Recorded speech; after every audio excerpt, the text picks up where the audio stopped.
برحمتك يا رب اشرح لنا صدورنا رب اشرح لنا صدورنا ويسر لنا أمورنا واحلل عقدة من ألسنتنا اللهم يا الله سبحانك لا علم لنا إلا ما علمتنا إنك أنت العليم الحكيم اللهم زدنا علما وارزقنا فهما اللهم زدنا علما وارزقنا فهما اللهم زدنا علما وارزقنا فهما برحمتك يا أرحم الراحمين وصلى الله على سيدنا محمد وعلى آله وصحبه أجمعين والحمد لله رب العالمين. Allah, okey, kita hari ini dalam pasal yang ke-20 nak berhijrah ni, nak bincangkan tentang siapa yang berada di barisan hadapan semasa hijrah Nabi SAW ke Madinah. Kita telah lalu berbagai-bagai tajuk ataupun peristiwa yang dilalui oleh Nabi sebelum dia hijrah ni kan. Sejak daripada dia kecil sampai wafat ayahnya, ibunya, wafat atuknya, kemudian wafat bapa saudaranya dan isterinya. Maknanya dalam keadaan dia macam itu macam-macam lah yang Rasulullah terima, yang Rasulullah alami di dalam kehidupan dia sampailah dia diangkat ataupun dilantik oleh Allah menjadi Rasul. Dan kita lihat selepas isterinya Khadijah meninggal, wafat, selepas empat saudaranya wafat, kita dapat bayangkan bagaimana perasaan Nabi. Kemana dia nak pergi, kemana dia nak bawa hati dia ni, luka lara ni kemana, dia pergi ke mana? Taif kan. Kalau boleh kita ingat sikit-sikit itu cukuplah maknanya untuk dia pergi ke Taif. Pergi ke Taif dengan harapan supaya orang di sana sambut dia. Rupa-rupanya lagi dahsyat daripada masa dia duduk di Makkah. Kita kata satu peristiwa yang selalu disebut-sebut sampai berdarah-darah kaki Rasulullah. Kenapa? Kerana dibaling dengan batu. Siapa yang baling tu? Iaitu kanak-kanak orang bodoh dekat Taif tu. Dirangsang oleh seseorang yang tak mau menerima dakwah Nabi. Jadi sampailah Nabi sampai ke satu kebun ni kan, yang siapa yang membantu dia kat situ, bagi dia kurma apa semua kan. Kemudian doa Nabi yang masyhur di situ panjang lebar. Kalau kita baca sedih ada kalau kita baca doa tu. Lepas itulah dia pun balik ke Makkah. Lepas tu terjadi bai'ah tu kan, dua bai'ah tu kan. Bai'ah Aqabah pertama, kedua. Jadi kita lihatlah, tengok dari sini Nabi dalam keadaan ini perlu kepada sokongan yang ramai. Pada masa tu hanya ada beberapa orang saja yang sokong Nabi. Ada beberapa orang saja yang sokong Nabi. Mungkin kita kata dalam puluhan saja kan. Nabi perlu kepada sokongan. Jadi sokongannya itulah pada masa Bai'ah Aqabah pertama tu. Beberapa orang daripada orang Khazraj yang datang daripada Madinah pada musim haji datang buat bai'ah dengan Nabi kan. Berapa 12 orang buat bai'ah dengan Nabi. 7 orang, tak ingat antara 12 atau 7. Kemudian tu bai'ah pertama. So, tahun depan tu datang lagi, ramai sikit. Sebab apa? Masa bai'ah pertama tu Rasulullah hantar siapa? Mus'ab bin Umair kan. Perjanjian yang pertama tu. Rasulullah hantar Mus'ab bin Umair bersama-sama dengan apa ni, yang datang daripada Madinah tu, hantar Mus'ab bin Umair untuk pergi mengajar Al-Quran, mengajar tentang Islam ni kepada orang-orang di Madinah. Lepas tu datang tahun depan tu datang lagi, ramai sikit lah. Datang dalam 70 orang 70 orang dan 2 orang perempuan. Kita baca minggu itulah. Itu yang perempuan tu itu nama Nusaibah binti Ka'ab daripada Bani Najjar dan Asma bin Amr dari Bani Salamah. Jadi pada bai'ah kedua itulah macam berbagai perkara lah yang dibai'ahkan. Yang pentingnya itulah Rasulullah hendak daripada awal lagi dah menjalankan dakwah. Rasulullah perlu kepada ramai yang menyokong dakwah dia. Itu sebab dapat daripada bai'ah Aqabah yang kedua ni, dapatlah ramai yang menyokong dakwah Nabi. Kemudian barulah akan berlaku pula, iaitu bab yang ke-20 ni, itulah hijrah. Nabi nak hijrah. Okey, boleh kita semulakan?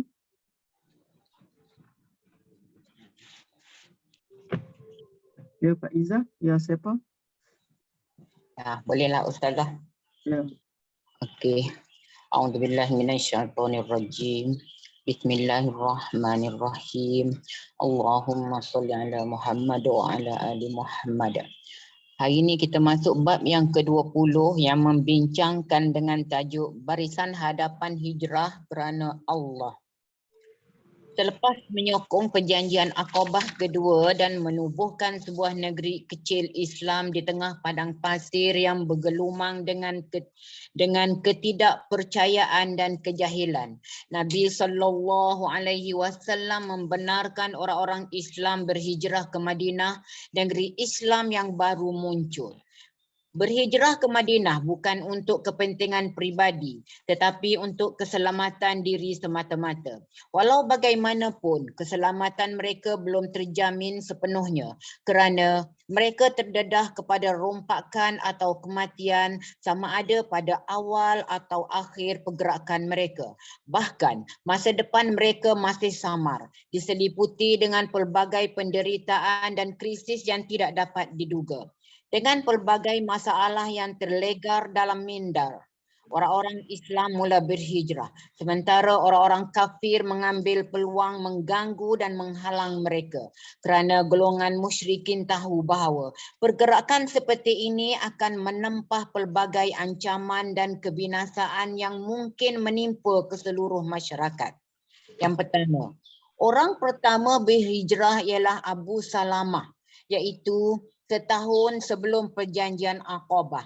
Apabila membuat keputusan keluar meninggalkan Mekah, mertuanya menghalang isterinya dan merebut anak lelakinya yang mengakibatkan tangannya terseliuh dalam usahanya menghalang penghijrahan. Ummi Salamah pula selepas pemergian suaminya dan kehilangan anak lelakinya, menghabiskan masanya selama setahun dengan menangis dan meratap. Seorang anggota keluarganya jatuh kasihan melihat keadaan Ummi Salamah yang berendam air mata itu. Telah menggesa mertuanya melepaskan anaknya itu dan membenarkannya mengikut suaminya. Kemudian, dia berseorangan tanpa ditemani sesiapa melalui perjalanan sejauh 500 km. Ada satu tempat bernama At-Tanaim Tiba Uthman bin Talhah di tengah perjalanan wanita itu dan mempelawanya menaiki kenderaan untuk ke Madinah. Dia bersama anak lelakinya menyertai Abu Salamah di kampung Quba, satu tempat di pinggir Madinah. Yang kedua, satu lagi contoh ialah kekejaman orang-orang kafir Makkah terhadap Syuaib berhubung dengan hijrah ini. Suhaib kan yang hari itu dihantar pada masa perjanjian Aqabah yang pertama. Suhaib. Okey. Hmm. Apa ni, balik semula. Satu lagi contoh ialah kekejaman orang-orang kafir Makkah terhadap Syuaib berhubung dengan hijrah ini. Beliau melahirkan keinginannya berhijrah dan sudah pasti menimbulkan kemarahan orang munafik. Mereka mula mencacinya sambil mendakwa bahawa kedatangannya ke Makkah sebagai kutu rayau yang tidak berguna. Sedangkan kota itu telah memberinya kekayaan dan kemewahan. Mereka melarangnya daripada berhijrah. Lalu beliau menawarkan kesemua harta kekayaannya kepada mereka. Akhirnya, golongan kafir itu bersetuju melepaskannya dengan syarat tersebut. Nabi SAW yang terdengar peristiwa tersebut membuat ulasan. Syuaib menang. Syuaib menang akhirnya. Yang ketiga, kisah mengenai Umar bin Al-Khattab.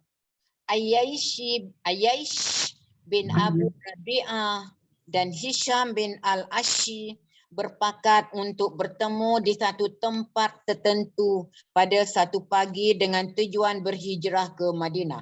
Umar dan Ayaish datang seperti dijanjikan, tetapi Hisham tidak sampai kerana ditahan oleh orang-orang Makkah.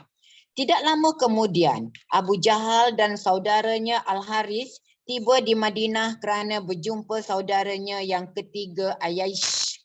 Secara licik, mereka membangkitkan perkara sensitif bagi seorang lelaki, seperti hubungannya dengan ibunya itu ialah muslihat mereka. Manakala Umar lebih bijak memahami tujuan sebenar mereka, iaitu untuk menarik Ayaish keluar dari Islam. Justru dia mengingatkan mereka tentang muslihat itu. Kata Umar, emak kamu akan menyikat rambutnya kalau kutu mengganggunya dan akan berteduh daripada panas kalau matahari Mekah makin terik. Meskipun setelah mendengar nasihat, Ayaish masih berazam untuk menziarahi ibunya. Justru Umar memberinya seekor unta jinak serta berpesan agar sentiasa berada di belakang haiwan itu kerana itu merupakan satu kaedah untuk menyelamatkan dirinya. Kata Umar, untuk dapat menolongnya apabila binatang itu terlihat sesuatu yang mencurigakan, Ayaish berpatah balik ke Makkah dengan ditemani Abu Jahal. Tidak lama perjalanan, Abu Jahal merungut tidak puas hati dengan unta, lalu menyuruh Ayaish naik ke atas belakang unta tunggangan Abu Jahal. Apabila berlutut untuk turun ke bumi, kedua-dua orang kafir memeluk dan mengikat Ayaish serta terus menuju ke Makkah sambil berteriak agar orang ramai menyentuhinya untuk melayani si bodoh. Inilah 3 kaedah yang menjelaskan bagaimana reaksi penduduk Makkah dalam usaha menghalang mereka yang berura-ura berhijrah. Namun, orang-orang Islam masih berjaya memboloskan diri mereka dalam kumpulan dengan begitu cepat dan dalam masa 2 bulan perjanjian Aqabah kedua berlangsung, seluruh rumah di Makkah lengang dan tidak berpenghuni. Hampir kesemua pengikut Muhammad telah pun berhijrah ke kediaman baru, kecuali Abu Bakar, Ali, Nabi SAW, dan mereka yang tidak berupaya telah ditahan dalam kurungan atau tidak berjaya melepaskan diri. Nabi SAW bersama Abu Bakar dan Ali mengatur persiapan yang berpatutan untuk berhijrah, tetapi masih menunggu arahan Allah. Perlu diingatkan bahawa kebanyakan orang Islam yang berhijrah ke Habsyah Ethiopis pulang ke Madinah untuk menyertai rakan Islam di sana. Tidak syak lagi bahawa situasi di Makkah amat genting, tetapi Muhammad sallallahu alaihi wasallam tidak risau sedikit pun. Walau bagaimanapun, Abu Bakar mendesak Nabi agar meninggalkan bandar itu. Dia hanya menunggu peluang untuk menemani Muhammad sallallahu alaihi wasallam dalam perjalanan yang bersejarah itu. Tetapi Nabi memberitahunya bahawa masanya belum tiba. Allah masih belum memerintahnya berhijrah. Sementara menunggu perintah Allah itu, Abu Bakar membuat persiapan dengan membeli 2 ekor unta untuk yang tangkas berlari dan memberikannya makanan yang baik selama 4 bulan untuk membolehkannya bertahan lama sepanjang perjalanan yang getir di padang pasir kelak. Okey. Ya, Silakan. tak ada apa kan. Jadi Ustazah ikut tu Ustazah. ya, Ini dengan Omar tu, maknanya Omar seorang je yang dapat pergi. Omar, Ayash dengan Hisham tu, Umar seorang sajalah. Tak dapat, yang Ayash tu pun tak dapat. Ya. Kalau ikut cerita ni. Ayas tak pergi ya sebab dia Dia kan di godak-gadik Abu Jahal. Godak-gadik macam ni nak cakap dihasut-hasut kan. ya, Jangan mak tu. Ayasnya dia hasut Ayas. Tapi Ayas akhirnya Islam juga kan. Mana dia tak termakan dengan apa tu. Ayas ni nama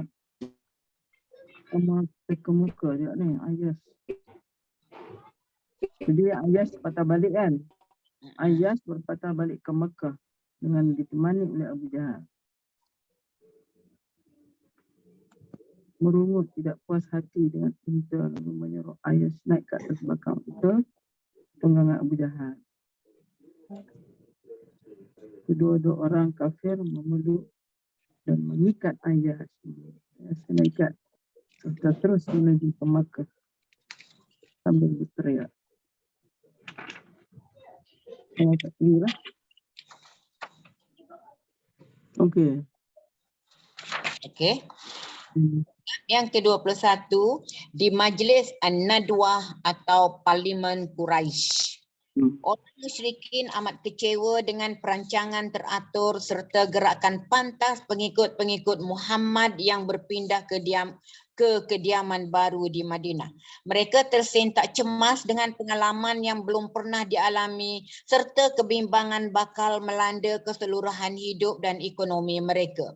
Mereka menerima hakikat bahawa Muhammad sallallahu alaihi wasallam seorang pemimpin berpengaruh, sementara pengikutnya pula mempunyai iltizam, kelakuan terpuji sama seperti baginda, dan sanggup berkorban apa saja demi pesuruh Allah Subhanahu wa taala. Suku kaum Al-Aus dan Al-Khazraj bakal menjadi tuan rumah kepada orang Islam Makkah. Memang terkenal seluruh tanah Arab amat berkuasa dan gagah dalam peperangan serta bijak dan pintar mentadbir ketika aman. Mereka juga tidak suka berdendam dan prasangka kerana mereka sendiri pernah bertelagah dalam perselisihan yang sengit satu masa dahulu. Madinah sendiri merupakan markas berpotensi bagi seruan Islam yang kian berkembang kerana kedudukannya yang strategik. Ia mengawal laluan dagang ke Makkah yang biasa melibatkan barangan dengan nilai kira-kira 1 juta dinar setiap tahun. Okay. Keselamatan laluan kafilah amat penting untuk mengekalkan kemewahan ekonomi. Dengan faktor-faktor ini, dalam minda mereka, Orang-orang musyrikin terasa tercengkam dengan perkembangan Islam yang mencabar. Justru mereka mula mencari kaedah lebih berkesan untuk menghindar daripada bahaya yang pasti datang. Mereka memanggil satu persidangan pada hari Khamis 26 Safar tahun ke-14 kenabian bersamaan 12 September 622 tahun Masihi, iaitu 2 bulan setengah selepas perjanjian besar Aqabah. Pada hari yang berkenaan, Parlimen Quraisy mengadakan mesyuarat paling serius dengan satu agenda, iaitu apakah tindakan berkesan mesti ambil dalam menghadapi gelombang besar yang sedang melanda. Delegasi mewakili kesemua suku kaum Quraisy hadir dalam mesyuarat yang bermakna. Mereka adalah satu, Abu Jahal bin Hisham dari Bani Makhzum. Yang kedua, Jubair bin Mut'im, Tu'aimah bin Adi dan Al-Haris bin Amir mewakili Bani Naufal bin Abu Manaf. Yang ketiga, 2 orang anak lelaki Rabi'ah Syaibah Syaibah dan Syaibah Rabi' dan Utbah. Syaibah dan Utbah serta Abu Sufyan bin Harb dari Bani Shana bin Abdul Manaf. Yang keempat, An-Nadar bin Al-Harith yang pernah melumuri Nabi SAW dengan perut haiwan untuk bercakap bagi pihak Bani Abdul Addar. Yang kelima, Abdul Bukhari bin Hisham, Zama'a bin Al-Aswad dan Hakim bin Hizam mewakili Bani Asad bin Abdul Al-Uzza.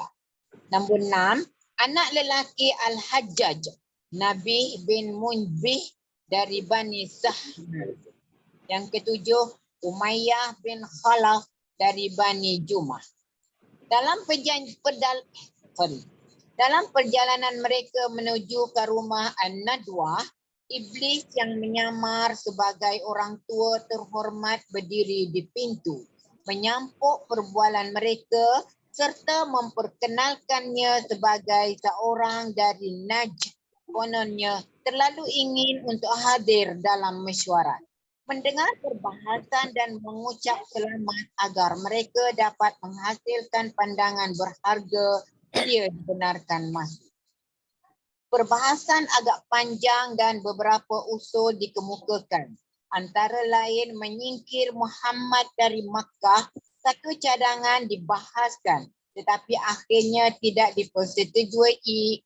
dipersetujui atas alasan bahawa kata-kata lembut yang menyentuh hati nurani boleh memukau orang Arab lain untuk menyerang mereka dan menghindar diri. Satu cadangan lain ialah memenjarakannya seumur hidup juga dibahas tetapi ditolak kerana bimbangkan kemungkinan pengikut baginda akan bertambah dan boleh mengatasi kekuatan mereka sekaligus melepaskan baginda secara paksa. Pada peringkat ini, penjenayah besar Makkah Abu Jahal bin Hisham mencadangkan agar dibunuh sahaja. Tetapi pembunuhan yang dilakukan oleh seorang akan mendedahkannya dan keluarganya dalam pembelaan berdarah. Bagaimanapun, masalah itu diselesaikan sendiri oleh Abu Jahal dengan mencadangkan sekumpulan pemuda seorang dari setiap kabilah untuk menewaskan Muhammad secara serentak dengan pedang masing-masing. Dengan demikian, hutang darah boleh diagih-agihkan antara mereka dan justru itu tiada seorang dapat dipastikan dan orangnya akan mendapat pandangan yang bijaksana untuk menyelesaikan tindakan itu. Cadangan durjana ini diterima sebulat suara dan selepas itu mesyuarat bersurai dan kembali ke rumah masing-masing dengan azam berkobar-kobar untuk melaksanakannya dengan segera. Okey, Ustazah? Ada apa-apa ulasan? Ini cadangan, dua cadangan kah yang mula ni? Apa ni? Cadangan menyingkir Muhammad dari Makkah. Satu ya apa no? Ada 3 ni cadangan akan datang. Usul dikemukakan antara menyingkir Muhammad dari Makkah. Satu cadangan dibahas tetapi akhirnya tidak dipersetujui atas alasan bahawa kata-kata lembut yang menyentuh hati nurani boleh memukau orang Arab lain untuk menyerang mereka dalam bandar sendiri. Satu cadangan lagi ialah memenjarakan. Itu diusir dari Mekah kan, singkir Muhammad dari Mekah. Dan cadangan yang kedua ialah memenjarakannya seumur hidup juga dibahas tapi ditolak kerana bimbangkan kemungkinan pengikut baginda akan bertambah dan boleh mengatasi kekuatan mereka sekaligus melepaskan baginda secara paksa. Jadi nak singkir pun tak jadi. Sebab apa? Alasan dia apa? Nak singkir Muhammad dari Mekah. Dia kata apa? Sebab alasan dia bahawa kata-kata lembut yang menyentuh hati nurani boleh memukau orang Arab lain untuk menyerang mereka dalam bandar sendiri. Maknanya kata-kata lembut daripada Muhammad lah. Kedua pun tak jadi juga. Cadangan yang kedua iaitu nak memenjara tak jadi juga. Alasan dia sebab kemungkinan pengikut baginda akan bertambah dan boleh mengatasi kekuatan mereka. Sebab memang pada masa tu pengikut Muhammad ni dah makin nak bertambah dah. Dan dengan ini boleh mengatasi kekuatan orang Quraisy lah, orang kafir Quraisy tu, sekaligus melepaskan baginda secara paksa. Okey. Betul? Belum lagi cadangan untuk nak bunuh kan? Belum lagi ya? Pada penjana Abu Jahal mencadangkan agar dibunuh. Wah, ni Abu Jahal yang sedang. Tapi pembunuhan yang dilakukan oleh seorang akan mendedahkannya dan keluarganya dalam pembalasan berdarah. Bagaimanapun masalah ini diselesaikan sendiri oleh Abu Jahal dengan mencadangkan, itulah Abu Jahal punya cadangan lah ni. Nak bunuh Nabi ni adalah cadangan daripada Abu Jahal. Cara dia macam mana?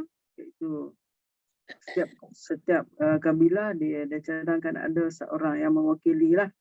Seorang daripada setiap kabilah tu ada seorang yang mewakili kabilah dia. Sebab tu kalau ditentukan seseorang, nanti apa ni? Kan orang Arab ni dia kuat dengan apa panggil untuk bela kan? Untuk bela. Tapi kalau setiap kabilah yang ramai tu daripada setiap kabilah dilantik seorang, jadi walaupun timbul apa ni rasa nak tuntut bela tu, tapi susahlah sikit sebab ramai. Jadi dengan mencadangkan sekumpulan pemuda seorang dari setiap kabilah untuk menewaskan Muhammad secara serentak dengan pedang masing-masing. Itu cadangan daripada apa ni Abu Jahal. Dengan demikian hutang darah boleh diagih-agih antara mereka, dan justru itu tiada seorang dapat dipastikan dan orangnya akan mendapatkan pandangan yang bijaksana untuk menyelesaikan tindakan itu. Cadangan durjana ini diterima sebulat suara. Itu cadangan nak dibunuh Nabi itu diterima sebulat suara. Dan insya-Allah dalam ayat suratul Anfal nanti Allah sebutkan tentang ketiga-tiga cadangan itu. Dalam suratul Anfal. Okey. Jadi sekarang ni apa ni dia punya cadangan ialah nak bunuh. Mana keputusan dia ialah nak bunuh Nabi. Okey. Tak hijrah lagi ya? Tak hijrah lagi. Ni baru nak hijrah ni. Yang ke-22 ni. Okey, teruskan. Okey. Bab ke-22 hijrah Nabi sallallahu alaihi wasallam. Apabila rancangan jahat diputuskan, lalu Jibril diutuskan menemui Muhammad sallallahu alaihi wasallam untuk memaklumkan rancangan jahat Quraisy serta merestui baginda meninggalkan kota Makkah. Jibril menetapkan waktu penghijrahan serta mengarahkan baginda agar tidak tidur di tempat kebiasaannya pada malam itu. Pada tengah harinya, Rasul sallallahu alaihi wasallam menemui sahabatnya Abu Bakar serta mengatur segala urusan yang berkaitan dengan rancangan untuk berhijrah. Abu Bakar terperanjat melihat Nabi sallallahu alaihi wasallam datang menemuinya dalam keadaan menyamar dan di luar waktu biasa.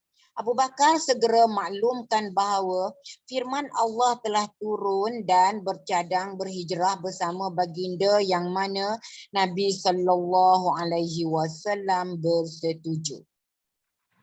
Ketika mengatur persiapan bagi melaksanakan rancangan jahat mereka, ketua-ketua suku Makkah memilih seramai 11 orang iaitu Abu Jahal, Hakam bin Abil Al-As, Uqbah bin Abi Mu'aid, An-Nadar bin Haris, Umayyah bin Khalaf, Zama'ah bin Al-Aswad, Tu'aimah bin Adi, Abu Lahab, Ubay bin Khalaf, Nabih bin Al-Hajjaj dan saudaranya Mumbih bin Al-Hajjaj.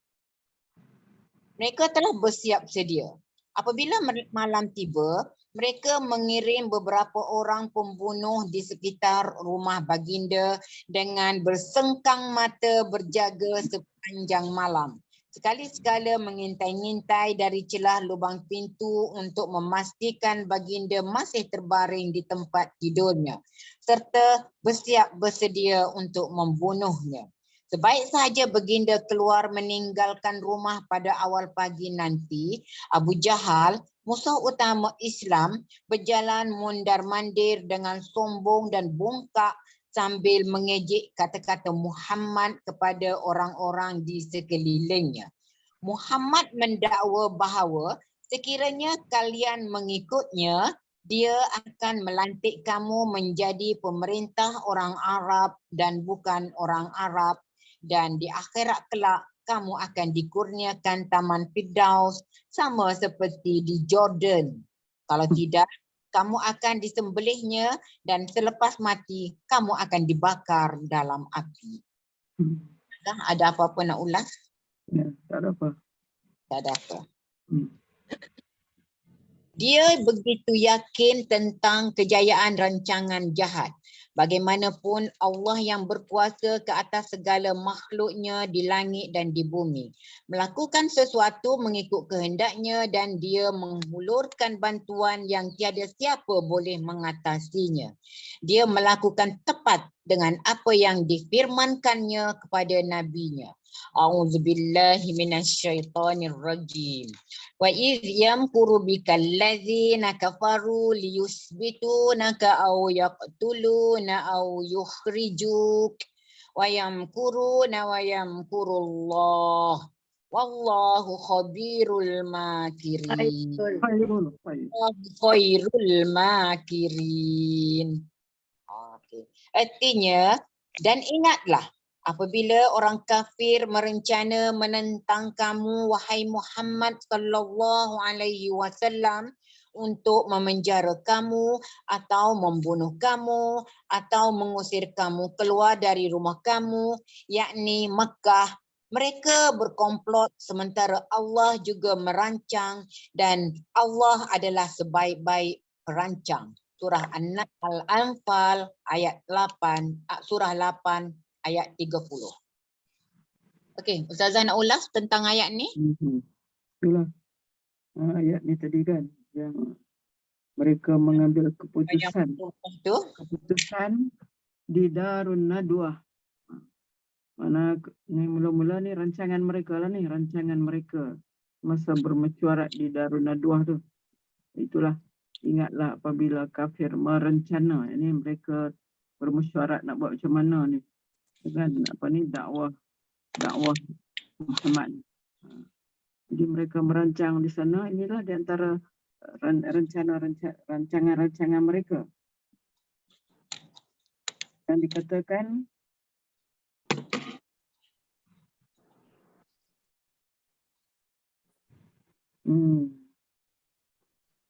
dikatakan yang apa ni, iblis ada menyamar di sana dalam perbincangan itu.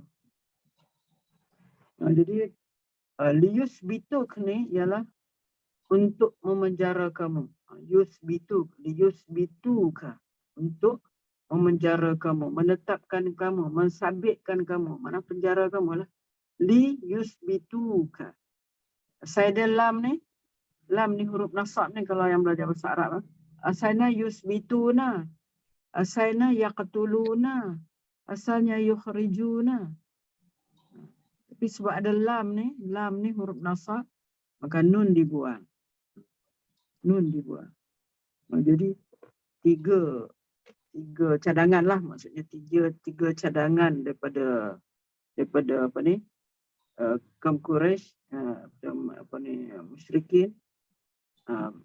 Mana cadangan mereka nak melakukan salah satu ni lah kepada Nabi. Nak penjarakan dia ke, atau au kan, kita kata au. Sebab tu disambung dengan ayat sebelum dia. Mana dia buang juga nun kepada fi'il tu. Dia salah satulah.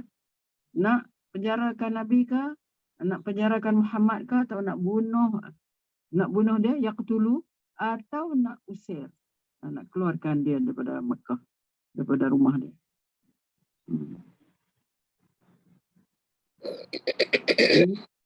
Allah kata wayamkuruna.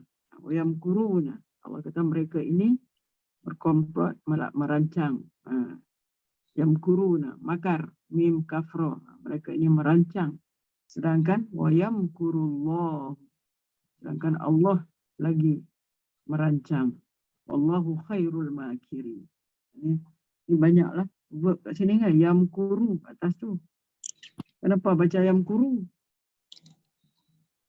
Kenapa tak baca yamkura, tak yamkur? Sebab makaro yamkuru, fi'il mudhari' marfu' lah, dhammah. Kenapa wayamkuruna? Kenapa tak buang nun? Wayamkuruna wayamkurullah. Sebab tak ada apa-apa partikel di depan yamkuruna. Tetaplah nun tu ada situ. Tapi Allah adalah sebaik-baik perancang. Wayamkurullah wallahu khairul makirin. Jadi keputusan mereka ialah mereka nak membunuh, dan caranya macam mana? Untuk nak tidak menimbulkan kekecohan nanti. Kalau seorang yang melakukan ni, tentulah orang yang mana satu, kalau kena pada satu kabilah tu, seorang tu yang kena, mana tentu akan maknanya nak menuntut bela kabilah tu je lah. Tapi kalau ambil daripada tiap-tiap kabilah tu seorang, maka takkan dia berupaya untuk nak mengambil apa ni, nak mengambil apa orang kata, nak menuntut bela daripada semua tu. Sebab ramai, banyak kabilah tu. Itulah perancangan daripada Abu Jahal. Okey. Saya teringat bila baca ayat ini yang dalam dulu masa kelas Ustazah dulu, cerita yang orang nak bunuh Nabi Isa yang dia rancang masuk dalam rumah, dan perancangan Allah lagi baik menipu dia orang dengan cara mengangkat Nabi Isa naik ke langit. Ya. Kan? Ya. Yalah. Yang kat Nabi Isa naik ke langit. Yang difokuskan, yang saya ingatnya adalah perancangan manusia tak sehebat perancangan. Ya. Perancangan Allah.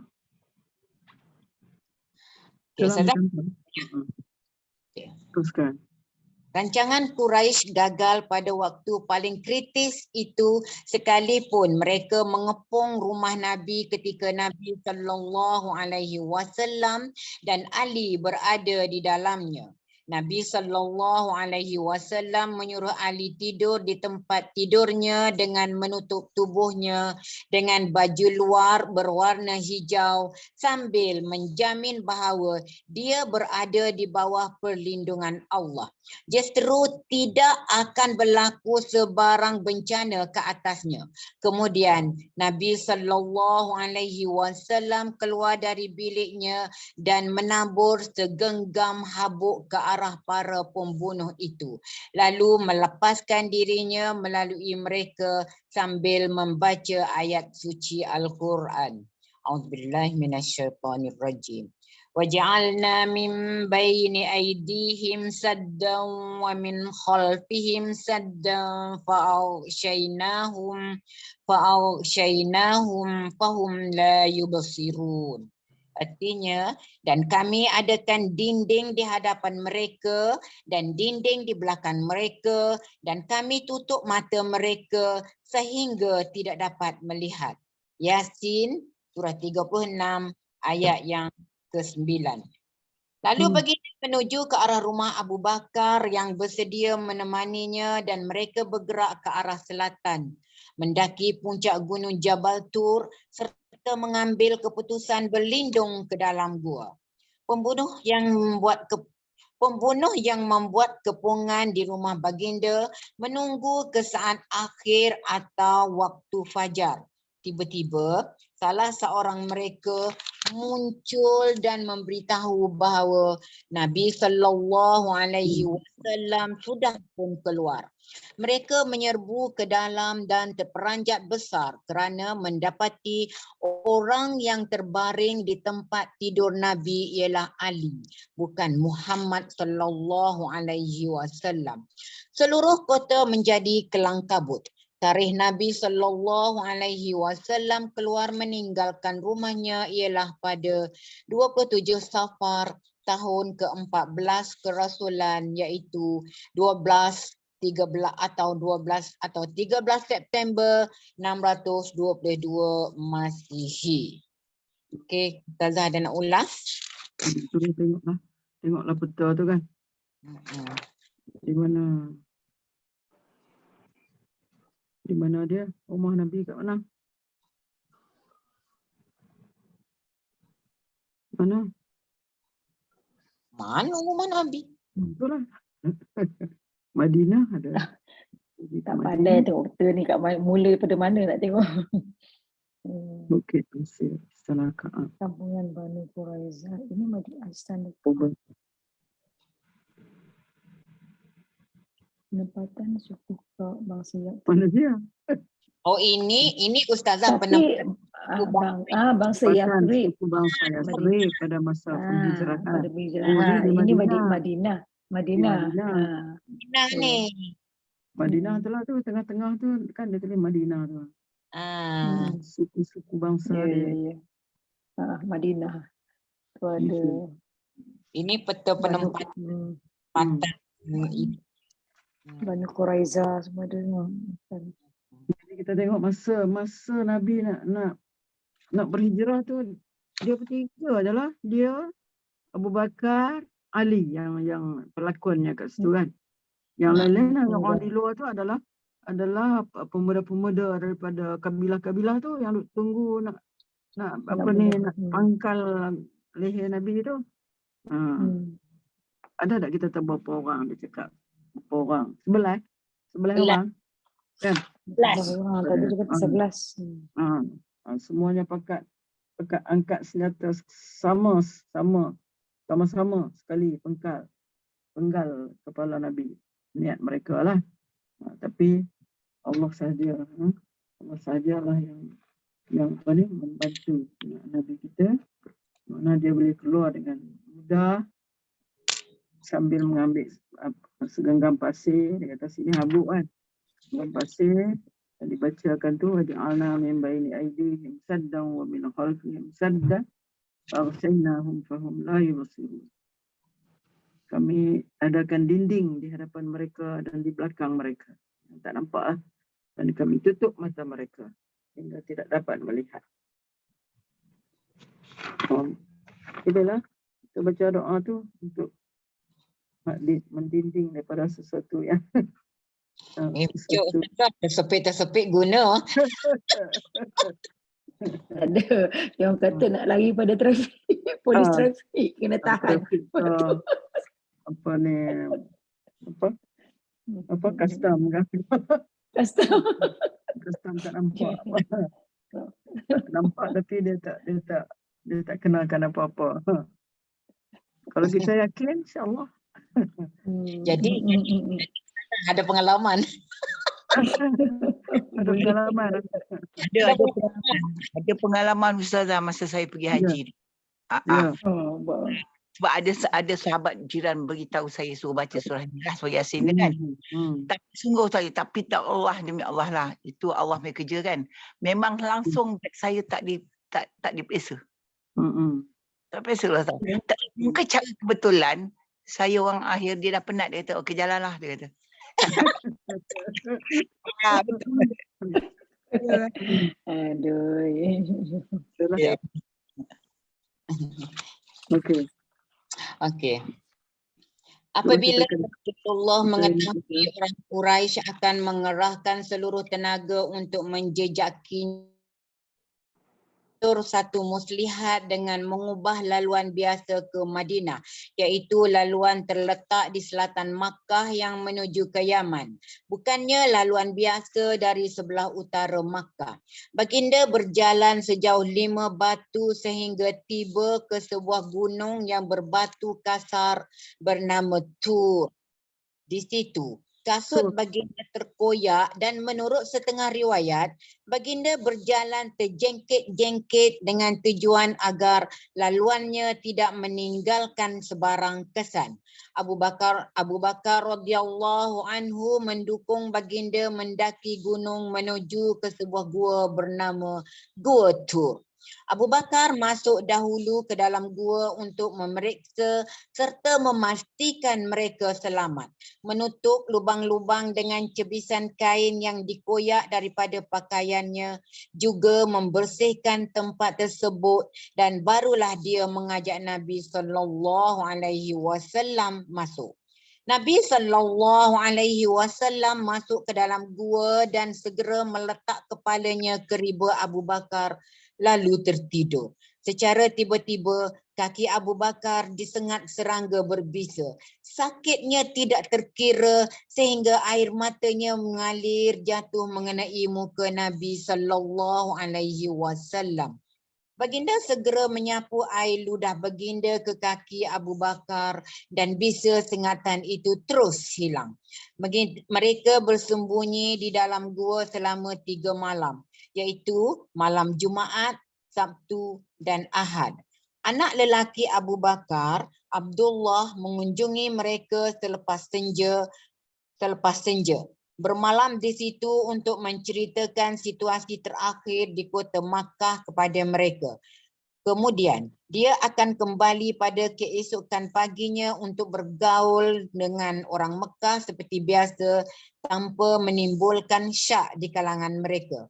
Manakala Amir bin Fuhairah pula sambil mengawal sekawan kambing kepunyaan Abu Bakar bersama-sama pengembala lain pada setiap petang, akan melepaskan diri dengan beberapa ekor kambing daripada pandangan mereka, lalu pergi ke gua untuk memberi susu kepada Abu Bakar dengan banyaknya. Sebaliknya, orang Quraisy bingung dan kesal setelah mengetahui Rasulullah SAW berjaya memboloskan diri. Mereka membawa Ali ke Kaabah, memukulnya dengan teruk dan menahannya selama 1 jam supaya Ali membongkar rahsia tentang pelarian Rasulullah itu. Tetapi tidak berjaya. Kemudian mereka pergi menemui Asma, anak perempuan Abu Bakar, tetapi juga gagal. Semasa di pintu rumah gadis itu, Abu Jahal memukulnya sehingga subangnya patah. Beberapa Makkah mengadakan, Ustazah ada nak cakap apa-apa ke? Tak ada apa tu. Mana kita kena ingatlah tu pelakon-pelakon. Kita kena ingatlah pelakon-pelakon dalam masa Nabi berhijrah ni kan. Selepas Nabi terlepas daripada daripada rumah dia, siapa yang ada selepas tu.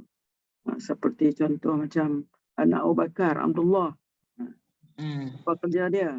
Dia ni tukang intip lah, tengok nak contoh apa yang berlaku. Siapa dia? Amir bin Fuhairah ni. Itu penggembala kambing Abu Bakar. Apa peranan dia? Dialah yang membawa minuman susu kambing tu untuk Nabi dan Abu Bakar semasa di Gua Sur. Siapa lagi pelakonnya? Asma. Itulah di antaranya. Asma, anak perempuan Abu Asma, Bakar. kan? Asma, anak Abu Bakar juga. Iaitu dia selalu membawa bekalan untuk Abu Bakar dan Rasulullah. Dia juga kena. Ali pun kena. Ali pun dipukul. Asma juga di mana dipukul juga sehingga patah subang dia. Abu Jahal yang pukul dia. Okey, kita kena ingatlah apa pelakon-pelakon tu. Okey. Lepas tu berapa orang?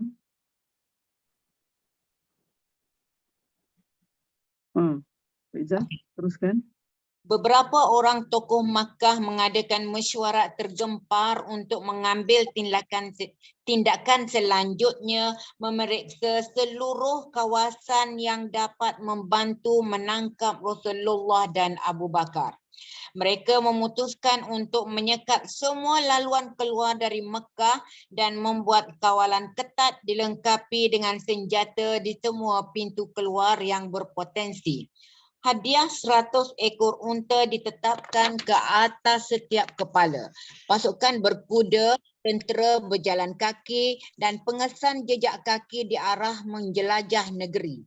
Pada suatu ketika, mereka pernah mendekati pintu gua di mana Nabi SAW dan Abu Bakar sedang bersembunyi.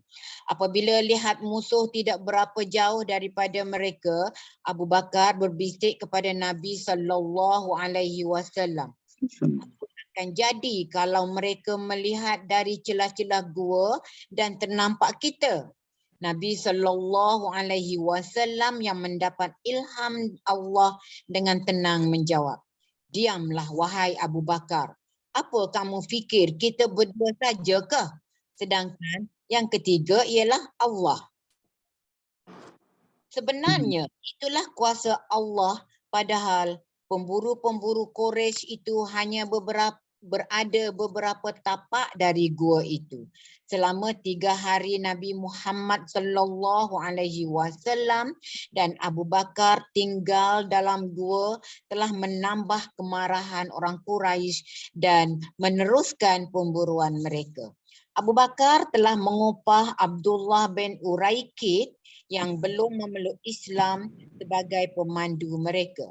Pemandu itu sampai ke gua tersebut selepas 3 malam mereka berada dalam gua. Dia membawa bersamanya 2 ekor unta kepunyaan Abu Bakar seperti yang dirancang. Laporannya memuaskan hati mereka kerana pemeriksaan amat lemah. Justru peluang terbaik untuk bergerak lagi sudah pun tiba. Di sini Abu Bakar menawarkan kepada Nabi SAW seekor binatang yang patut untuk ditunggangi. Nabi bersetuju dengan syarat baginda membayar harganya. Mereka membawa bersama bekalan makanan yang dibawa Asma, anak perempuan Abu Bakar. Dalam satu bekas diikat pada pinggangnya. Setelah dikoyak, ia menjadi 2 bahagian. Oleh itu, Asmat mendapat gelaran Asmat 2 ikat pinggang. Nabi SAW dalam bahasa Arab dia apa? Dalam bahasa Arab dia Zunnitaqain kan? Dalam bahasa Arab dia punya gelaran lah. Asma ni. Sebab dia koyakkan dia punya tali pinggang tu pada 2.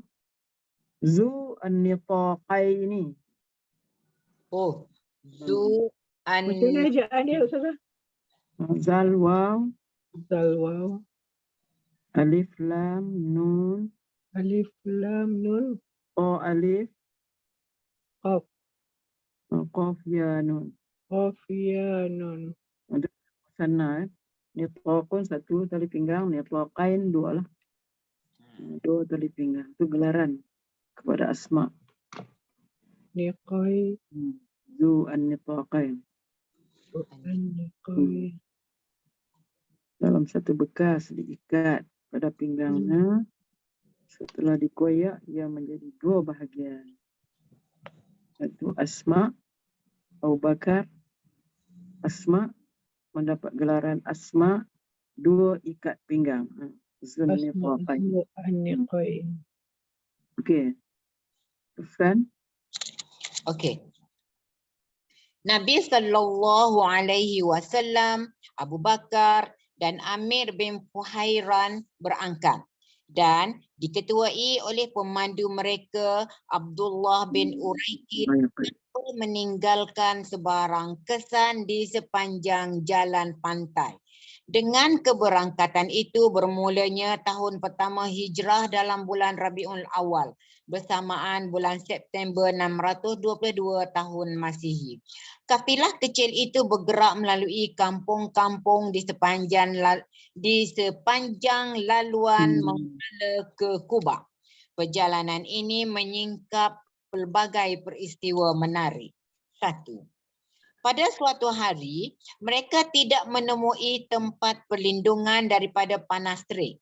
Lalu Abu Bakar radhiyallahu anhu mencari dan ternampak tempat berteduh di tepi batu. Lalu dia membersihkan kawasan itu serta menghampar baju luarannya bagi membolehkan Nabi sallallahu alaihi wasallam berbaring.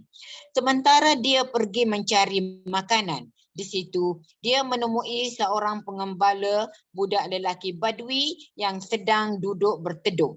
Abu Bakar meminta sedikit susu untuk dibawa kepada Nabi sallallahu alaihi wasallam. Susu itu disejukkan dengan sedikit air sambil menunggu sehingga Nabi sallallahu alaihi wasallam terjaga lalu meminumnya untuk menghilangkan dahaga. Yang kedua, sesiapa yang bertanya Abu Bakar radhiyallahu anhu tentang temannya itu, jawapannya bahawa dia ialah pemandu perjalanannya.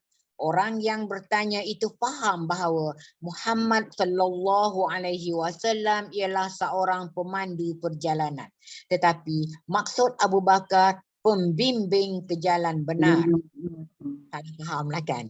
Tidak faham. Yang ketiga, orang Quraisy telah mengisytiharkan sesiapa dapat menangkap Nabi Muhammad sallallahu alaihi wasallam akan menerima 100 ekor unta sebagai hadiah. Hal ini telah mendorong ramai orang mencuba nasib mereka. Antara mereka yang berusaha mencari Nabi sallallahu alaihi wasallam dan sahabatnya ialah Suraqah, anak lelaki Malik. Apabila dia mendapat maklumat tentang 4 orang sedang bergerak di satu laluan, dia secara sulit mencari kumpulan itu supaya dia seorang saja mendapat hadiah itu. Dengan menunggang seekor kuda, dia terus laju memburu mereka. Dalam perjalanan itu, kudanya tersandung dan tersungkur ke bumi. Walaupun kejadian itu mengikut kebanyakan bangsa Arab, satu petanda tidak baik, tetapi nafsu mengejar kebendaan mengaburi hatinya. Maka dia terus mengejar mereka. Sekali lagi dia menemui nasib yang sama, tetapi masih tidak mempedulikannya. Sekali lagi dia melompat ke atas pelana, lalu memecut selaju yang boleh mencederakan diri dan akhirnya hampir berjaya mendekati Nabi sallallahu alaihi wasallam. Hati Abu Bakar berdebar-debar dan sentiasa memandang ke belakang. Sementara Nabi sallallahu alaihi wasallam tetap tabah sambil meneruskan membaca ayat-ayat Al-Quran. Okey. Sudah berkali-kali kudanya tersungkur dan gagal dalam pemburuan itu. Lalu timbul kesedaran akibat kecelakaan yang menimpa dirinya. Justru dia insaf bahawa itu ialah amaran Allah terhadap perancangan jahat yang bertujuan menentang Nabi sallallahu alaihi wasallam. Seterusnya, dia mendekati kumpulan yang sedang mengembara itu dengan penuh penyesalan dan rendah diri menuntut keampunan daripada Nabi sallallahu alaihi wasallam. Dia menyapa Nabi sallallahu alaihi wasallam dan sahabatnya sambil berkata, "Kaum kamu Quraisy menjanjikan hadiah lumayan jika dapat menangkap kamu." Dia menambah lagi bahawa dia menawarkan bekalan makanan, tetapi mereka menolak tawaran itu. Mereka cuma memintanya merahsiakan keberangkatan mereka serta menghalang pandangan orang kafir ke tempat persembunyian mereka. Lalu Nabi sallallahu alaihi wasallam memaafkannya dan mengesahkannya dengan satu tanda ditulis Amir bin Furaihah pada sekeping kulit. Surakah segera kembali ke Makkah dan cuba menggagalkan rancangan mereka memburu Nabi sallallahu alaihi wasallam serta sahabatnya itu. Malah dia memeluk Islam dan menjadi seorang pengikut yang amanah.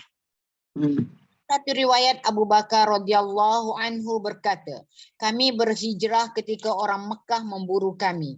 Tiada siapa dapat mengejar kami kecuali Surakah bin Malik bin Ju'sham dengan berkuda. Kataku, wahai pesuruh Allah, inilah satu-satunya orang yang berjaya mengejar kita.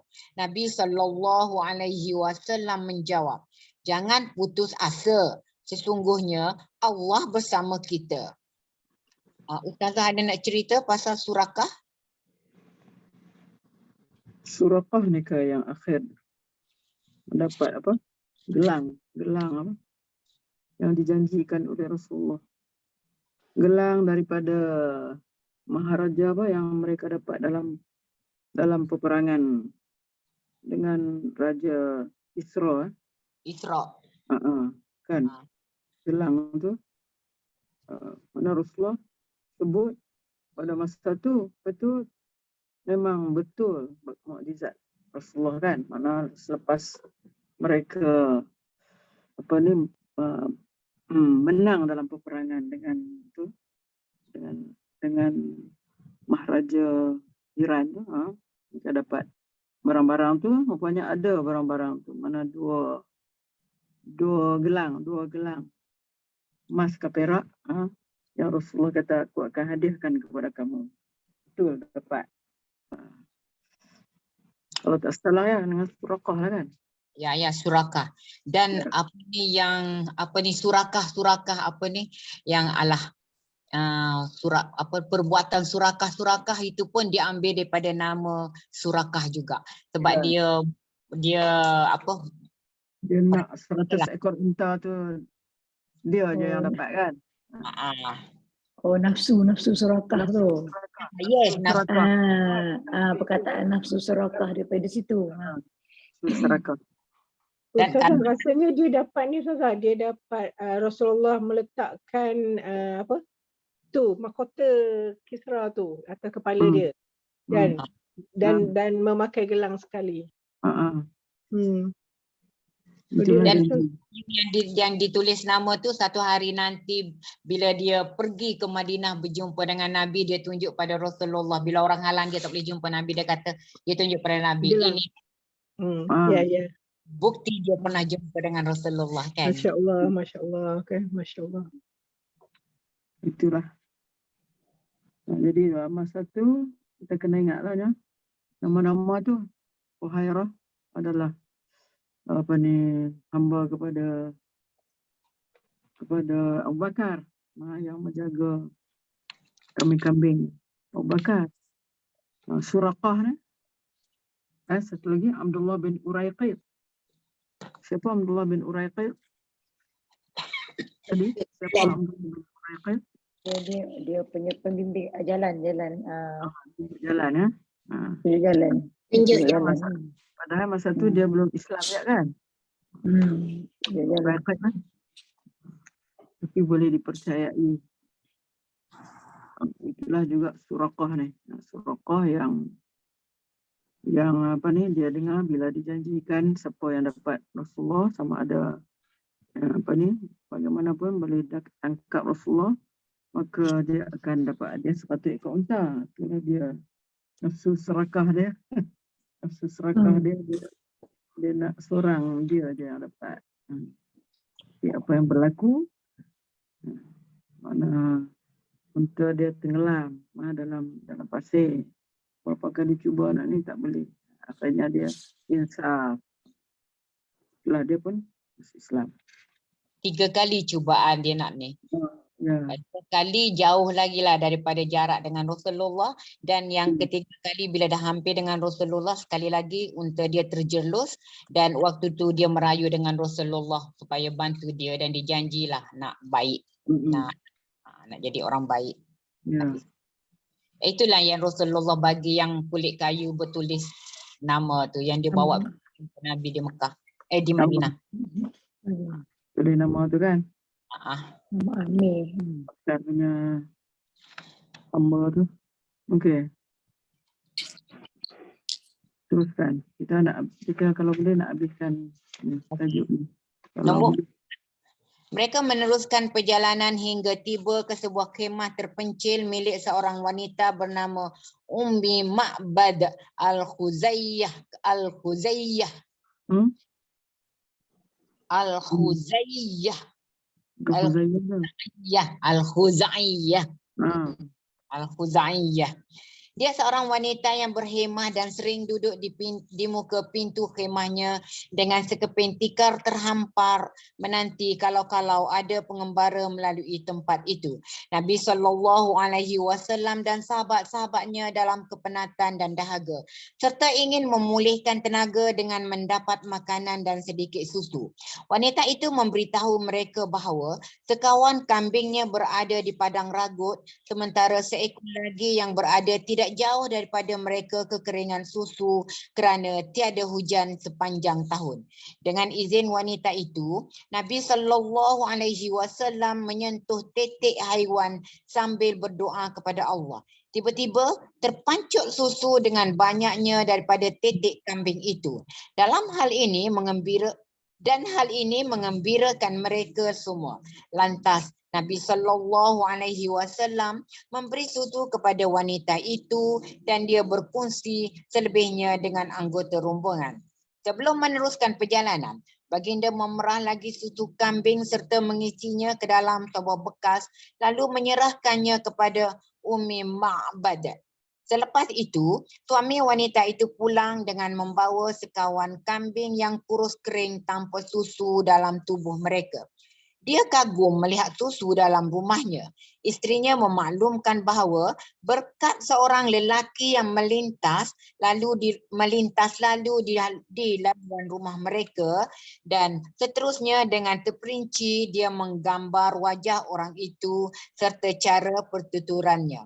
Abu Ma'bad dengan serta-merta yakin bahawa orang itulah sedang dicari kaum Quraisy dan menyuruh isterinya memberi gambaran lengkap tentang lelaki itu. Dia menceritakan tentang susuk badan dan gerak lakunya.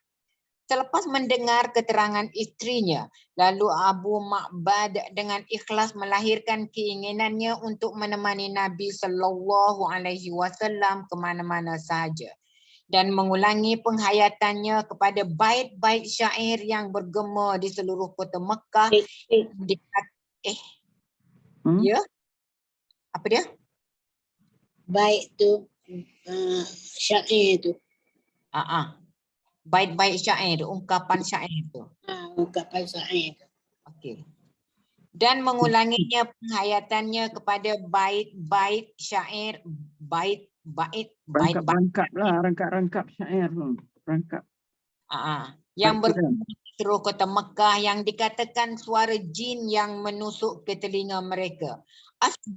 anak perempuan Abu Bakar, apabila terdengar bait syair, maka fahamlah dia bahawa kedua-dua sahabat itu sedang menuju ke Madinah. Syair pendek itu bermula dengan kesyukuran kepada Allah kerana memberi kesempatan kepada kedua-dua keluarga Ma'bad melayani Nabi sallallahu alaihi wasallam buat seketika.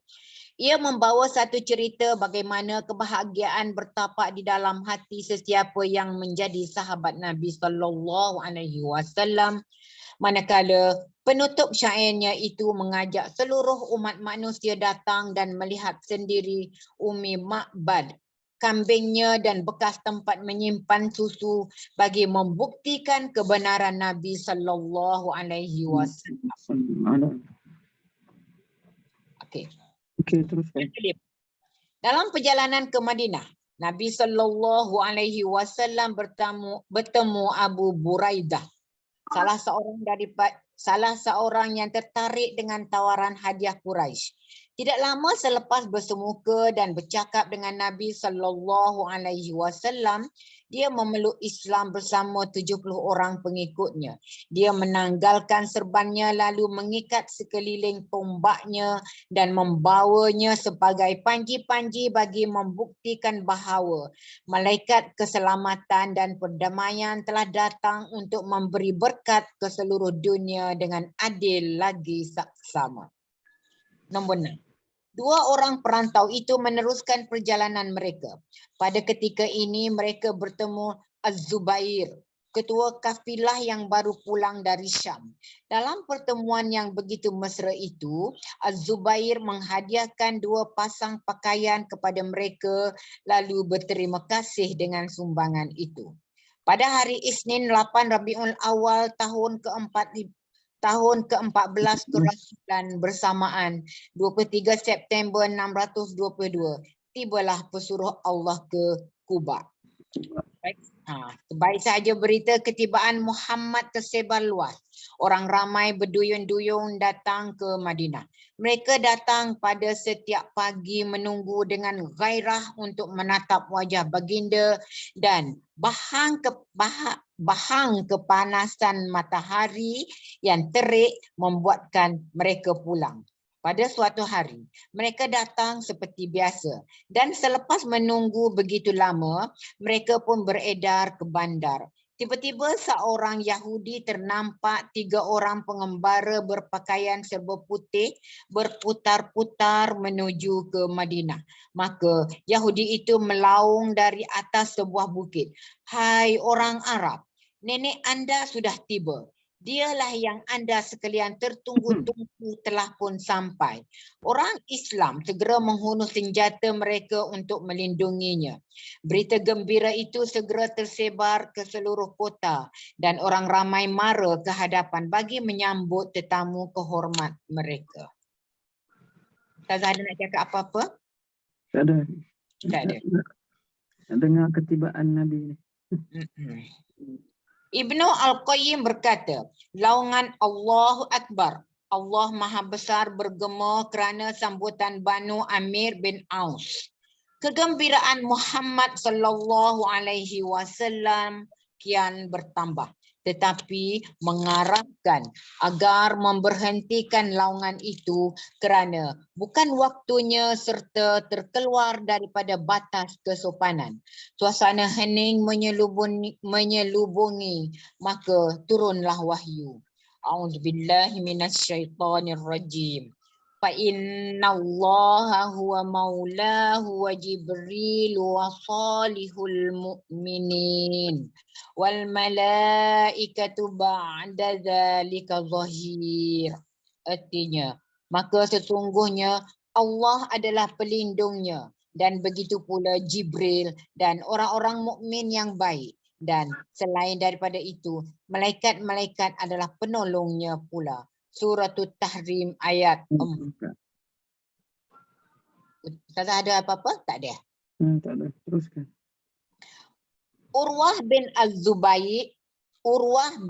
Az-Zubayy berkata, Mereka menyambut pesuruh Allah sallallahu alaihi wasallam lalu bersama mereka ke sebelah kanan.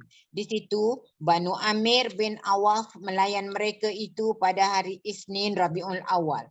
Baginda duduk berdiam diri sementara orang Al-Ansar yang belum berpeluang menatap wajahnya juga mengalu-alukan baginda. Dikatakan waktu itu panas terik dan Abu Bakar bangun melindunginya daripada panahan cahaya matahari. Di Madinah merupakan satu hari yang belum pernah terjadi sedemikian. Orang Yahudi boleh melihat kebenaran kata-kata Nabi Hub.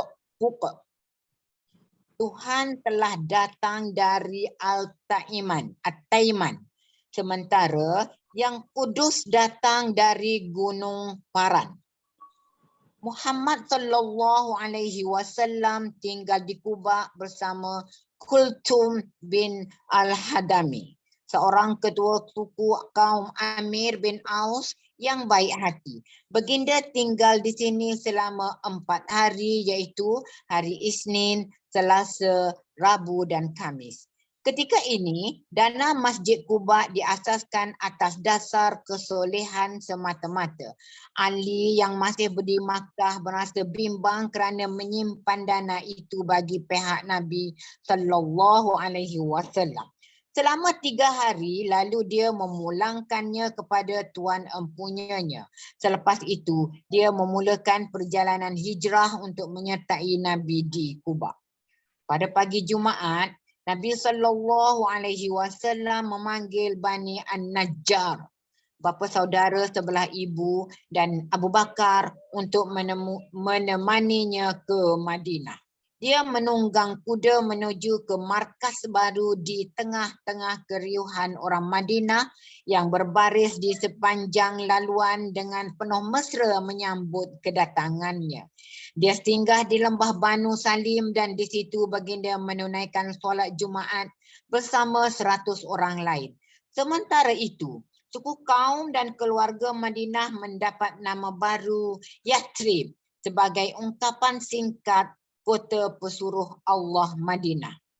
Mereka keluar beramai-ramai dan masing-masing ingin menjemput pelawat budiman itu ke rumah mereka. Gadis-gadis Madinah melakukan syair-syair indah berkaitan dengan ketaatan dan kewajipan terhadap pesuruh Allah yang baru. Sungguh pun tidak mewah. Tetapi orang Ansar terlalu besar hati serta ingin mempelawa pesuruh Allah ke rumah mereka. Sebenarnya ia merupakan satu perarakan kemenangan. Ketua kota Madinah berpakaian kacak serta perisai berkilauan mengelilingi unta Muhammad sallallahu alaihi wasallam dan pengikut-pengikut yang hampir dengan baginda dan semua menyeru, "Wahai pesuruh Allah, kami mentaatimu." Sementara Nabi Muhammad menyambut seruan mereka dengan penuh hormat dan berbudi bahasa. Unta ini menurut perintah Allah. Di mana ia berhenti, maka disitulah kediamanku. Unta yang kelihatan lemah dan kekang pelana masih terlekat di belakangnya, bergerak ke depan dan berhenti di tapak masjid Nabi lalu berlutut. Baginda tidak turun sehingga unta itu bangun semula, bergerak ke depan, berpusing ke belakang dan kemudian kembali berlutut di tempat yang sama. Di sini, baginda turun di rumah yang dihuni Banu Najjar, suku kabilah yang ada hubungan kekeluargaan dengan Nabi sallallahu alaihi wasallam daripada sebelah ibu. Sebenarnya dialah yang hendak memberi penghormatan kepada bapa saudara sebelah ibu dan tinggal bersama mereka. Abu Ayyub Al-Ansari, tuan rumah yang bernasib baik itu, tampil ke depan dengan kegembiraan yang tidak terkira kerana Allah memberi rahmat ke atasnya untuk mengalu-alukan tetamu mulia dan mempersilakannya masuk ke rumah. Beberapa hari kemudian, tiba pula keluarga Nabi terdiri daripada Saudah, dua anak perempuannya Fatimah dan Ummi Kalsum, Usamah bin Zaid, Ummi Aiman, juga Abdullah, anak lelaki Abu Bakar beserta keluarga Abu Bakar termasuk Aisyah radhiyallahu anha, Zainab Aisyah radhiyallahu anha. Zainab tidak dapat mengembara dan tinggal bersama suaminya Abi Al-As sehingga perang Badar. Kata Aisyah, apabila Rasulullah sallallahu alaihi wasallam tiba ke Madinah, Abu Bakar dan Bilal jatuh sakit. Saya terpaksa melayan keperluan mereka. Apabila demamnya bertambah kuat, Abu Bakar menyebut bait-bait syair yang berbau kematian. Sementara Bilal, apabila sihat dari demamnya sudah berkurangan, maka dia akan menyebut bait-bait syair yang jelas menunjukkan rindunya kepada kampung halaman. Tambah Aisyah, saya maklumkan kepada Nabi sallallahu alaihi wasallam keadaan mereka yang kian teruk. Dan kata baginda, ya Allah, kami memohon doa kepadamu. Berilah kekuatan di hati kami untuk menyayangi Madinah sama seperti kami menyayangi Makkah. Malah lebih daripada itu. Ya Allah, rahmatilah dan tambahlah kemewahan Madinah. Dan kami bermohon kepadamu agar merubah lumpur kotor di sini kepada lemak makanan yang menyihat.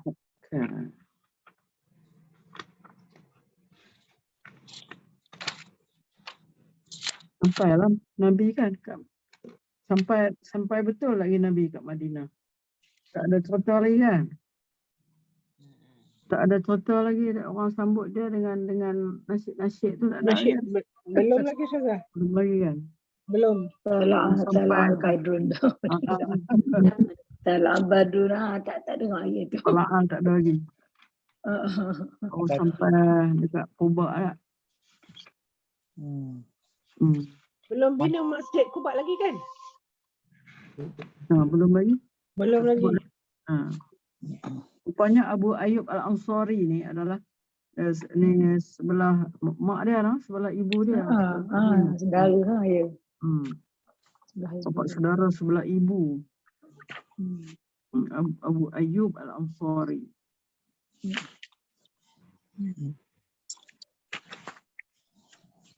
Yang Abu yang menarik perhatiannya mukjizat dia. Yang Allah berikan kepada Rasulullah, kambing yang kurus kering itu memancuk apa?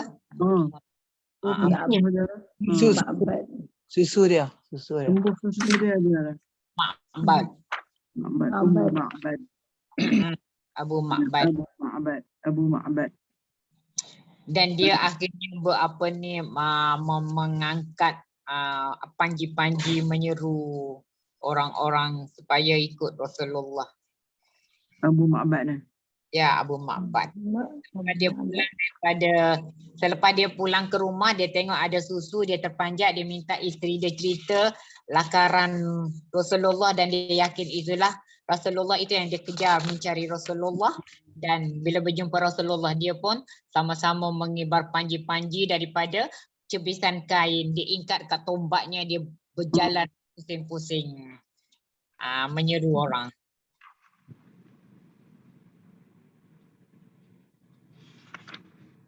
Itulah. Okey.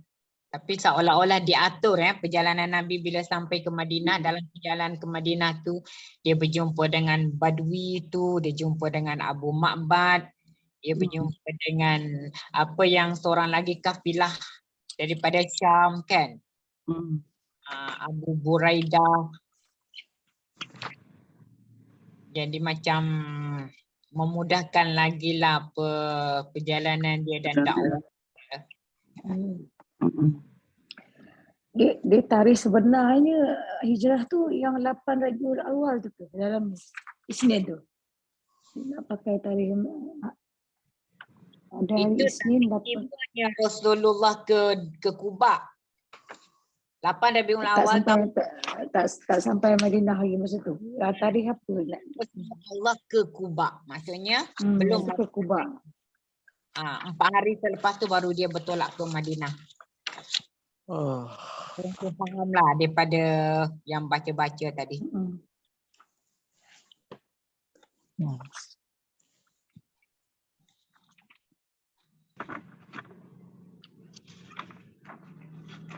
Kuba tu tempat Masjid Kuba sekarang ni ke? Ya, ya. Masjid Quba tu. Masjid Kuba tu itulah. Dia lebih kurang berapa kilometer daripada Ke Madinah tu. Madinah. Sebab sekarang ni dah boleh jalan kaki kan? 5 Ada kilometer. laluan dia. 5 kilometer ke awak? 5 kilometer.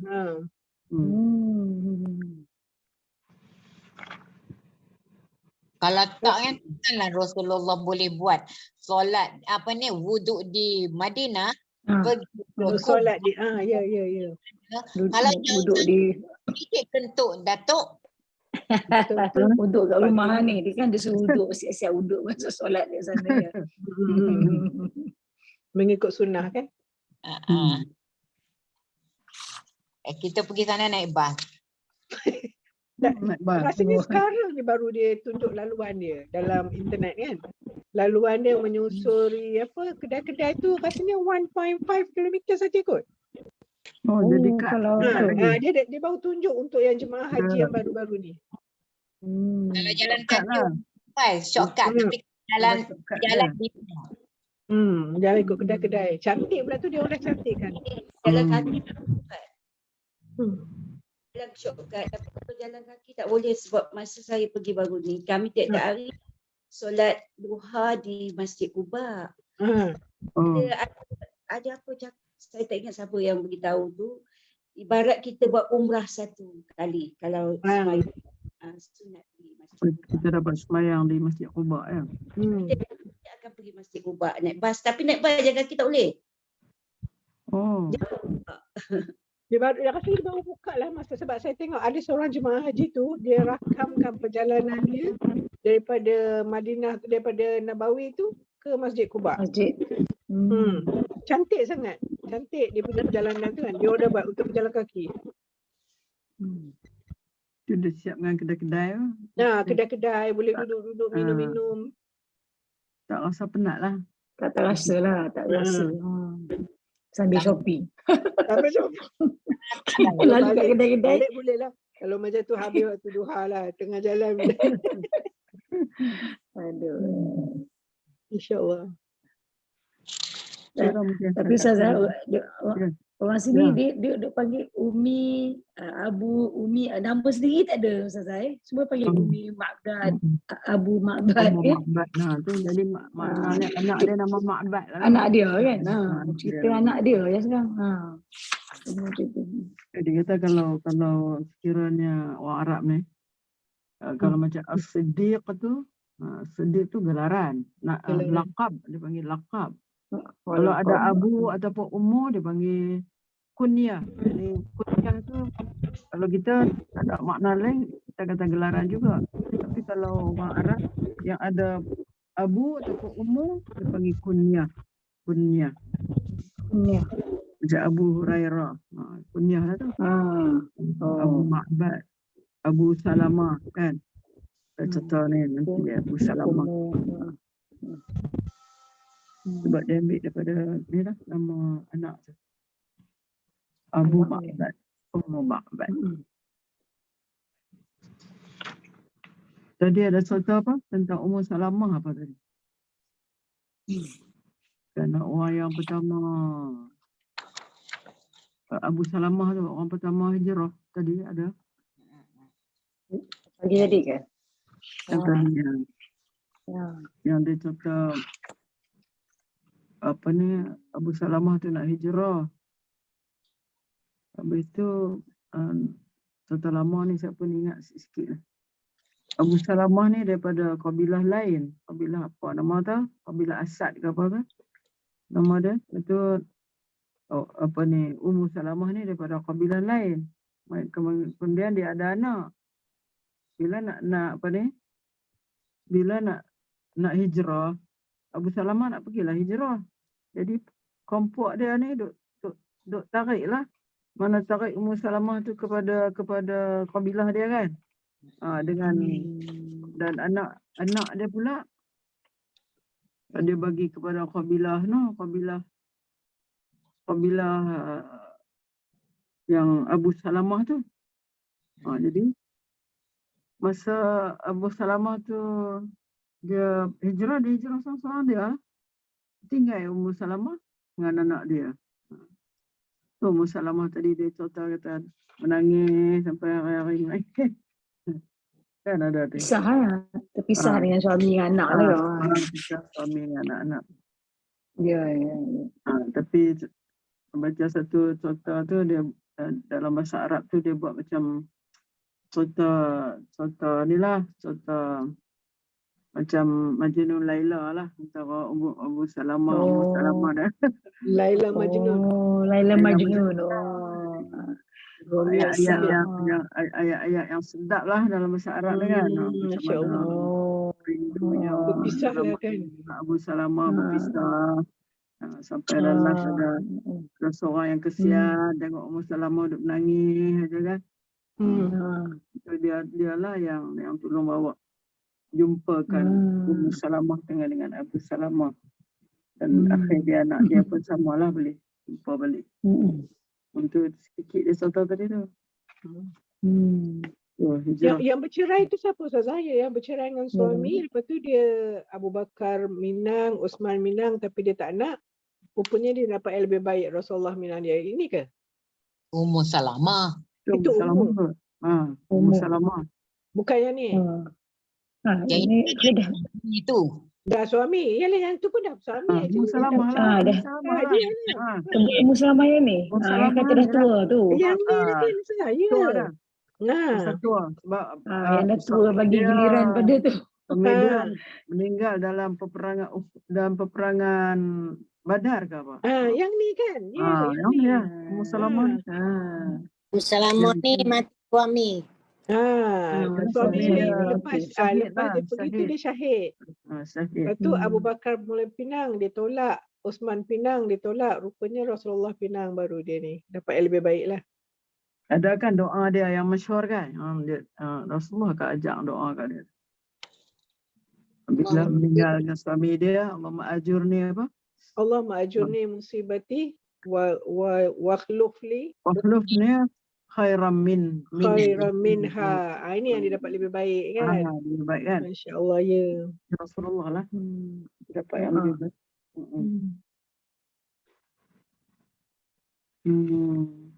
Okeylah, kita ada apa lagi? Ada apa-apa lagi? Ada nak ucap happy birthday je. Nak ucap selamat hari jadi pada Sawana.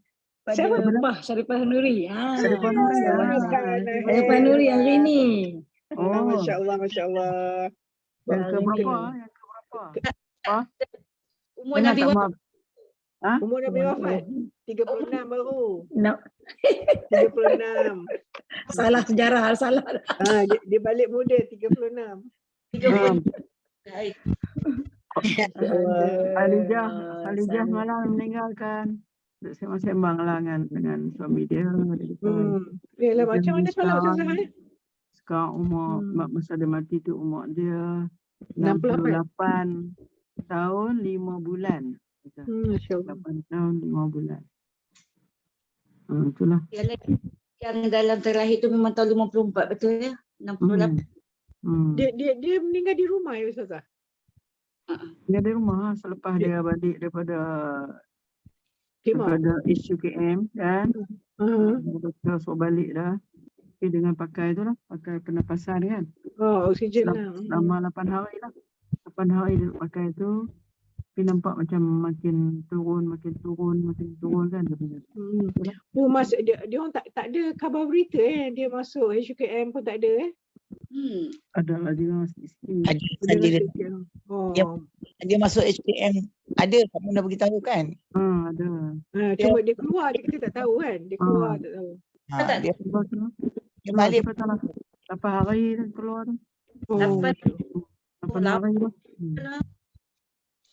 Macam Dr. Samsul masuk hari ni baru 3 hari keluar. Baru 3 hari. Macam mana keadaan Dr. Samsul? Siapa pergi tengok? Bah, pergi apa? Masa saya pergi, saya agak pergi semalam, Fat. Pagi tu lebih tu orang mandikan dia mandi. Masa tu mungkin sedalan sebab dia tak bagi kita orang tengok. Lepas tu dia salin pampers. Masa kita orang dapat tengok tu masa dia tengah tidur lah. Dia kata tengah tidur. Ada oksigen sebelah dia. No, Siap so mana dia dengan oksigen jugalah. tu dia punya bukan bilik lah, dia buat macam kita panggil apa, ubur partition lah, ubur tu. Itulah ada katil, medical semua lah. Anak dia jaga. Jadi lelaki tu beritahu kalau nak jumpa, dia tak bagi lama sangat lah sebab jadi dia suruh kita orang baca Yasin kat luar. Yalah, hygiene jugalah. Lepas tu dua orang masuk ke dalam tengok. Masa tu dia main tengok je lah. Dua orang. Tapi tadi pagi Shima kata Umi ada datang, ada 20 orang semua baca Yasin untuk dia. Umi ketua ikan, dia minta, dia sendiri minta tolong bantu saya. Tadi pagi Shima ada hantar mesej kat saya, dia sendiri minta tolong baca Yasin untuk saya, dia kata. Dan cakap tadi nampak lebih sedap. Boleh bercakap, tanya. Tadi Umi yang jadi ketua baca Yasin tadi, ada 20 orang kita semua tadi. Sebab Bat pun pergi siapa ni Asna Sadin, lepas dia pergi singgah Maimun lah. Tu sebab anak Hasna nak pergi operation balik. Nak ganti tulang palsu. Pinggul dia. Ganti. Allah Akbar. Macam-macam lah sekarang kan, rasa macam cepat sangat.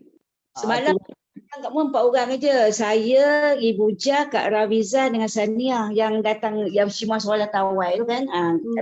Bila Kak mau masuk tu, kata siapa boleh pergi, tolonglah pergi kan. Sebab Kak memang sakit kaki kan sebab balik masalah. So ada 20 orang lah tadi. 20 orang semuanya. Shima cakap baca Yasin. Alhamdulillah. Dia sendiri yang minta, bila kawan-kawan datang dia bangun, dia bercakap dan dia kata tolong bacakan Yasin untuk saya. Dia cakap macam itulah. Alhamdulillah boleh. Main dia masih waras lah. Kita tak tahu keajaiban Tapi dia tak buat kemo dia menolak kemo kan? Tak boleh lagi buat, dah tak boleh kemo. Dia makan ubat. Dia makan ubat, tak buat kemo. Sebab saya pernah terserempak dengan dia dulu masa saya bawa arwah mak tua ke kemo kan. Saya terserempak dia. Dia pun terkejut juga kan, kenapa kan? Masa tu yang dia beritahu yang dia ada kanser, tapi dia minta saya rahsiakan pada semua orang masa tu. Dan dia memang sendiri menolak untuk kemo. Ya.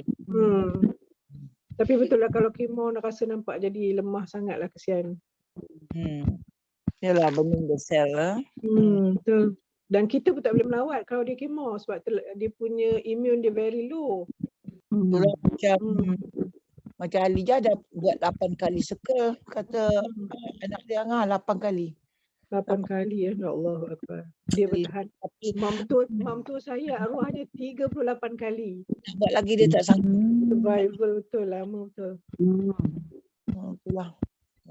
Nasib lah macam-macam. Besok kalau ada sesiapa nak pergi pun, Shima ada keluarkan balik nombor baru, nombor telefon baru yang itu silap kan. Tapi boleh hubungi saya cepat lah. Boleh arrange. Tapi dia prefer lah kita dah pagi lah dia petang kan. Kau Ustazah nak pergi ke? Kau dia dah jumpa Ustazah? Jumaat bagus juga kan? Betul. InsyaAllah. Boleh nanti. Doa sikit ke? Kita doa pagi kan? InsyaAllah. Lepas tu lah kalau nak pergi, lepas kelas kata apa? Lepas kelas kita. Boleh kita contact dengan Shima, beritahu pada menantu dia. Boleh. Kita pergi sana boleh.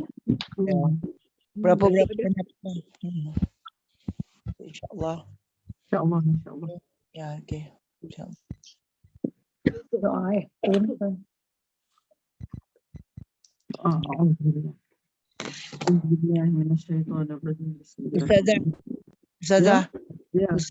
Ustazah Robiah pun keadaan teruk ya, Ustazah Robiah. Kat mana dia? Dekat hospital juga? Kat rumah? Dekat hospital. Dia tidur kan kerja mana lah Ustazah. Allah, dia orang tidurkan Dia tidurkan. terpaksa tidur. Dia dah bedah dah semua, dah tak boleh buat apa-apa dah. Di mana UKM kan? Tak, Putrajaya. Oh, ya. Itulah. Ya. Masya-Allah. Ya Allah. Macam. A'udzubillahi minasyaitonir rajim. Bismillahirrahmanirrahim. Alhamdulillahirabbil alamin. Wassalatu wassalamu ala asyrafil anbiya'i wal mursalin wa ala alihi wa sahbihi. Allahumma ya Allah, Allahumma inna nastaudi'uka ya Allah. Ma 'allamtana farditu ilaina 'inda hajatina ilaik. Wala tunsinahu ya rabbal alamin. Allahumma ya Allah, Allahumma inna nas'aluka hubbaka ya Allah wa hubba man yuhibbuk wa 'amala alladhi yuballighuna ila hubbik. Allahumma ij'al hubbaka ahabba ilaina min anfusina wa min ahlina wa min al-ma'il barik. Allahumma ya Allah, Allahumma ya Allah, Allahumma ya Allah, Allahumma inna na'udzubika minal hammi wal hazan wa na'udzubika minal ajzi wal kasal wa na'udzubika minal jubni wal bukhl wa na'udzubika min ghadabati ad-dayn wa qahri al-rijal. Allahumma inna na'udzubika min ilmin la yanfa' wa min qalbin la yakhsha wa min nafsin la tashba' wa min da'watin la yustajabu laha. Allahumma inna na'udzubika minal junun wal juzam wal baras wa sayyi'il asqam. Allahumma inna na'udzubika minal junun wal juzam wal baras wa sayyi'il asqam. Allahumma inna na'udzubika minal junun wal juzam wal baras wa sayyi'il asqam.